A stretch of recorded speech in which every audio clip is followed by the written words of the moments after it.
Hello, everybody. David Schuster here. The news for Donald Trump is going from bad to worse. The Dow falling 700 points on Friday and a few hundred points further at the open this morning. Problematic situation.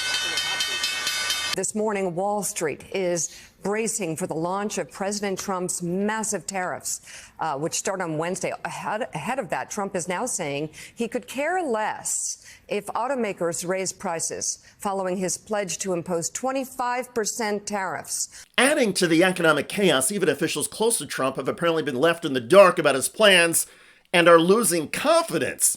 Headline: White House officials are quietly freaking out about Trump's upcoming Liberation Day tariff announcement. The mood inside the White House is verging on panic with just days to go before Donald Trump's Liberation Day on April 2nd. Trump is expected to unveil sweeping new tariffs on America's global trading partners, but those tasked with implementing his agenda admit they're uncertain. Behind closed doors, top administration officials are deeply concerned, with many quietly admitting they're unsure what the president is actually going to do. No one knows what the going on. One White House ally close to Trump's inner circle told Politico the president has signaled that more than $1 trillion in trade could be affected. There's a lot of uncertainty still about whether it will be applied to the whole world or to the 15 markets where we have the biggest trade deficits, or some other lesser impact. But potentially we are moving away from the rules-based system that was embodied, as you said, in about 80 years of work on the international scene to create the GATT, to create the WTO, to create a series of rules that now more than 160 countries live by. And the U.S. is now going to potentially move into a world where we're doing everything on a bilateral basis. And one question is, how do the rest of the world respond? One, they'll respond by retaliating against us, but will they continue to follow the multilateral rules-based system, or will they too begin to do a series of bilateral deals? And will the work of the last 80 years basically be undone?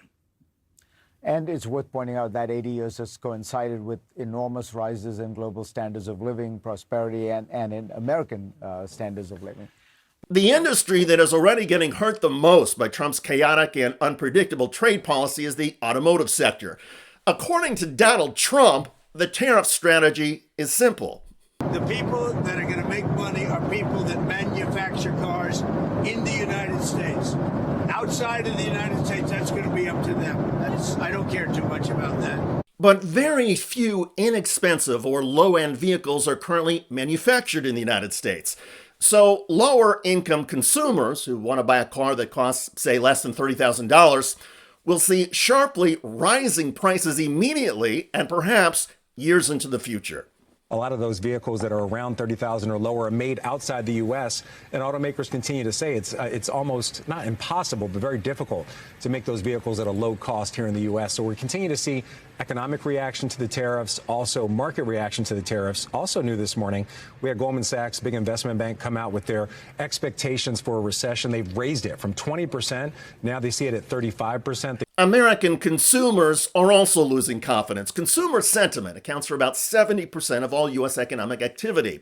When Americans are feeling good about the economy, they spend more, and the economy does better. When Americans are feeling nervous, they stop spending, causing the economy to do worse.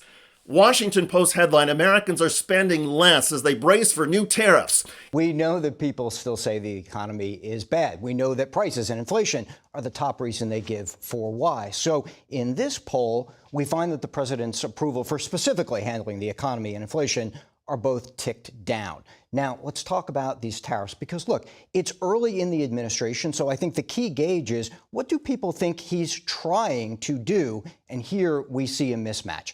They think he's putting too much focus on trying to put in tariffs and not enough focus on trying to lower prices. Now, the mismatch there is the administration argues, well, that'll have positive impact, right? So I asked, what do you think will happen when tariffs go into effect? People think in the short term that it'll raise prices, but also in the long term, there's a lot of people who think tariffs will raise prices. So the administration hasn't quite connected the dots on that argument yet. In other words, the public doesn't understand what Donald Trump is doing or trying to do.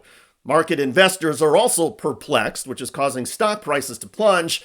And even officials close to Trump in his own White House say they are uncertain what the president is planning And they're not confident that his tariffs are really going to help increase U.S. manufacturing or boost the economy. And by the way, during the Biden administration, U.S. manufacturing reached a 30-year high, a peak. So Donald Trump is trying to fix something that wasn't broken. And he's doing it, like so much else, based on his own haphazard feelings and whims, which seem to change by the day. Markets, investors, and consumers do not like instability. They want predictability and certainty. But Trump is the opposite. And by all accounts, the U.S. economy is in growing trouble.